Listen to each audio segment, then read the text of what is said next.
Are you down for this? If you're in the mood, we can take it to the moon. Just like a movie scene, table for two. No need to be fake, I want you to stay. If you're in the mood. Ya, perkenalkan nama saya Denuna Lekiana dengan NIM 2021-28084. Ya, jadi di sini materi yang akan saya bawakan yaitu terkait dengan budaya organisasi. Nah, ya langsung saja kita masuk ke yang pertama yaitu ada pengertian budaya organisasi. Dan sebelum kita mau mengetahui tentang apa itu budaya organisasi, kita harus mengetahui terlebih dahulu apa itu budaya dan juga apa itu organisasi. Ya, jadi budaya sendiri adalah seperangkat pemahaman penting yang berkembang, diyakini dan diterapkan oleh suatu kelompok. Arti budaya tidak hanya mengacu pada adat istiadat dan juga kebudayaan suatu wilayah di Indonesia, tetapi juga bisa ciri khas organisasi. Ciri khas sebuah organisasi ini bisa dikatakan sebagai budaya organisasi. Nah, sedangkan pengertian dari organisasi sendiri adalah suatu kelompok orang dari berbagai latar belakang yang berbeda, di mana mereka bersatu dan bekerja sama untuk mencapai tujuan bersama. Jadi, pengertian budaya organisasi adalah suatu karakteristik yang ada di suatu kelompok dan digunakan sebagai tuntunan mereka dalam berperilaku serta membedakan dengan kelompok lain. Kemudian artinya budaya organisasi merupakan suatu norma dan nilai-nilai perilaku yang harus dipahami dan dipatuhi oleh kelompok yang menganutnya. Ya, selanjutnya ada pengertian budaya organisasi menurut para ahli. Yang pertama ada menurut Susanto. Nah, Susanto mengatakan bahwa budaya organisasi adalah nilai-nilai yang menjadi pedoman bagi sumber daya manusia untuk menghadapi permasalahan eksternal dan usaha penyesuaian integrasi ke dalam organisasi, sehingga setiap anggota organisasi wajib memahaminya dan bertingkah laku serta berperilaku sama. Kemudian, menurut Lathan tahun 1998, ia berpendapat bahwa budaya organisasi adalah norma-norma dan nilai yang mengarah pada perilaku anggota organisasi, yang mana semua anggota akan berperilaku sesuai dengan budaya yang berlaku agar diterima oleh lingkungannya. Ya, kemudian ada teori budaya organisasi. Di sini ada yang pertama ada teori asumsi terhadap nilai organisasi.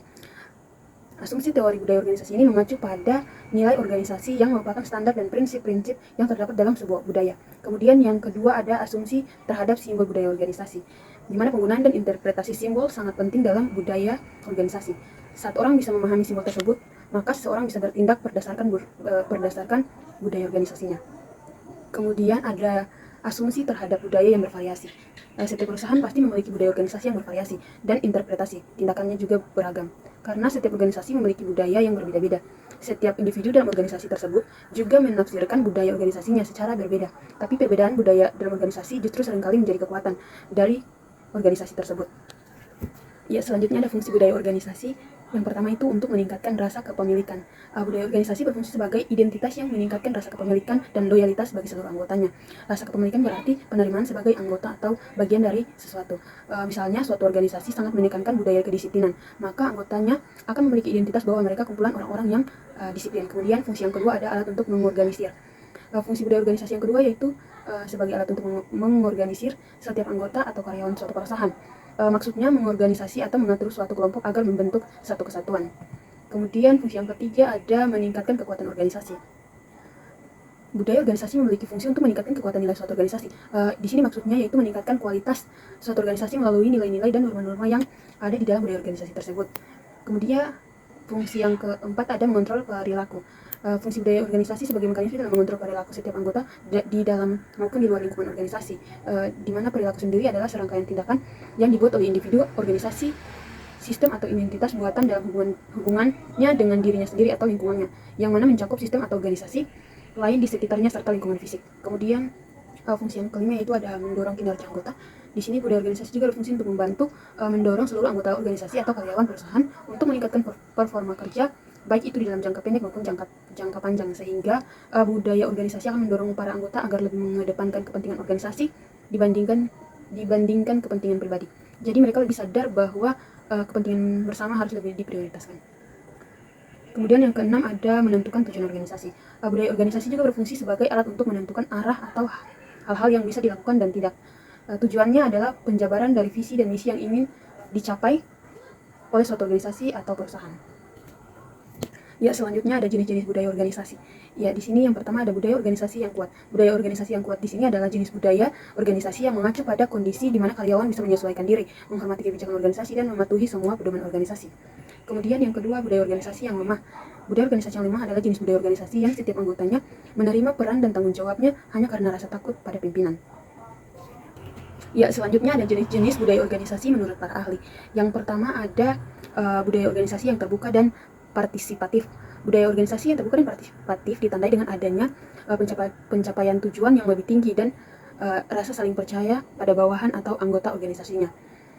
Di mana budaya organisasi yang terbuka dan partisipatif ini juga memiliki sifat komunikasi yang lebih terbuka, kepemimpinan yang suportif dan perhatian, penyelesaian masalah yang bersama, otonomi pekerja, serta berbagi segala informasi. Kemudian yang kedua ada budaya organisasi yang tertutup dan otokratis.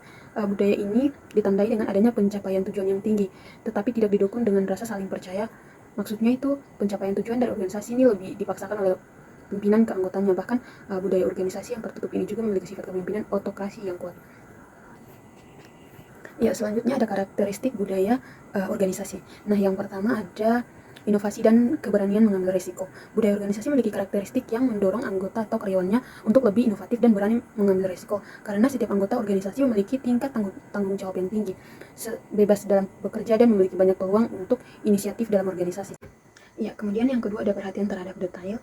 Nah, budaya organisasi ini juga memiliki karakteristik perhatian pada berbagai hal yang lebih detail mengenai sejauh mana anggota diharapkan menjalankan presisi, analisis, dan perhatian pada hal-hal detail. Dalam hal ini, organisasi mengharapkan para anggotanya untuk bekerja lebih detail, analisis, dan tepat sasaran. Jadi, organisasi tidak hanya menciptakan tujuan dan harapan kinerja karyawan yang jelas, tetapi juga memiliki struktur yang jelas terhadap pekerjaan anggota atau karyawannya. Kemudian yang ketiga ada orientasi hasil. Nah, orientasi hasil ini lebih berfokus pada hasil daripada teknik dan proses untuk mencapai hasil tersebut. Maksudnya, perusahaan atau organisasi lebih berorientasi pada hasil atau pencapaian target karyawannya. Kemudian yang keempat ada orientasi orang. Karakteristik budaya organisasi lainnya adalah organisasi yang memberikan fokus terbesarnya pada anggota atau karyawan. Karena anggota organisasi atau karyawan perusahaan adalah aset terbesarnya. Di mana orientasi sendiri adalah suatu proses atau upaya untuk seseorang atau kelompok dalam memahami keadaan di sekitarnya. Dalam konteks budaya organisasi, suatu organisasi bisa berorientasi pada anggotanya yang turut bergabung. Ya, yang kelima ada orientasi tim. Nah, artinya pemimpin memprioritaskan kegiatan kerja dalam organisasi berdasarkan tim tersebut, bukan pada masing-masing individu. Nah, orientasi tim bisa diartikan sebagai kegiatan kerja yang diorientasikan sekitar anggota organisasi, tidak hanya pada individu untuk mendukung kerjasama. Pimpinan organisasi bisa memberikan dukungan berupa komunikasi yang jelas, sikap ramah, motivasi, dan bimbingan kepada semua anggota organisasi. Kemudian yang keenam ada agresivitas. Karakteristik budaya organisasi juga termasuk agresivitas, yakni perilaku menyerang orang lain atau memusuhi orang lain dengan bentuk penyertaan tegas, pemaksaan diri, dan dominasi kekuasaan. Dalam budaya organisasi, agresivitas ini adalah suatu kondisi di mana setiap anggotanya cenderung lebih kompetitif dan agresif. Karakteristik budaya organisasi ini juga bisa diartikan sebagai adanya toleransi konflik. Kemudian yang ketujuh ada stabilitas. Nah, stabilitas ini adalah kemampuan yang dimiliki suatu organisasi, populasi, komunitas, atau ekosistem untuk menghidupi dirinya sendiri atau meredam sejumlah gangguan maupun tekanan dari luar. Kemudian materi selanjutnya itu terkait dengan contoh budaya organisasi. Nah, yang pertama ada kerapian administrasi. Kerapian administrasi termasuk contoh budaya organisasi yang dibutuhkan untuk memperlancar kinerja perusahaan, di mana khususnya terkait dengan surat menyurat keuangan, pendapatan karyawan, daftar barang masuk, atau daftar barang keluar, dan lainnya. Kemudian yang kedua ada kedisiplinan.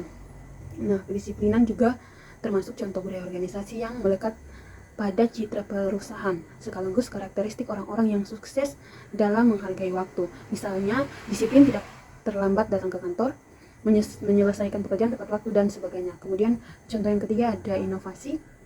Nah, inovasi ini juga termasuk contoh budaya organisasi, di mana anggotanya menciptakan dan mengembangkan ide-ide kreatif dan inovatif demi kemajuan organisasi atau perusahaan tersebut. Di mana inovasi adalah proses atau hasil pengembangan mobilisasi pengetahuan, keterampilan, dan pengalaman untuk menciptakan atau memperbaiki suatu produk maupun sistem. Kemudian contoh yang keempat ada pembagian wewenang yang jelas. Pembagian wewenang yang jelas ini termasuk contoh budaya organisasi karena itulah kunci keberhasilan sebuah perusahaan, di mana tanpa adanya pembagian wewenang yang jelas, maka anggota organisasi atau karyawan perusahaan akan kebingungan dan tidak bisa bekerja secara optimal. Ya, sekian paparan materi yang dapat saya sampaikan terkait dengan budaya organisasi. Sekian dan terima kasih.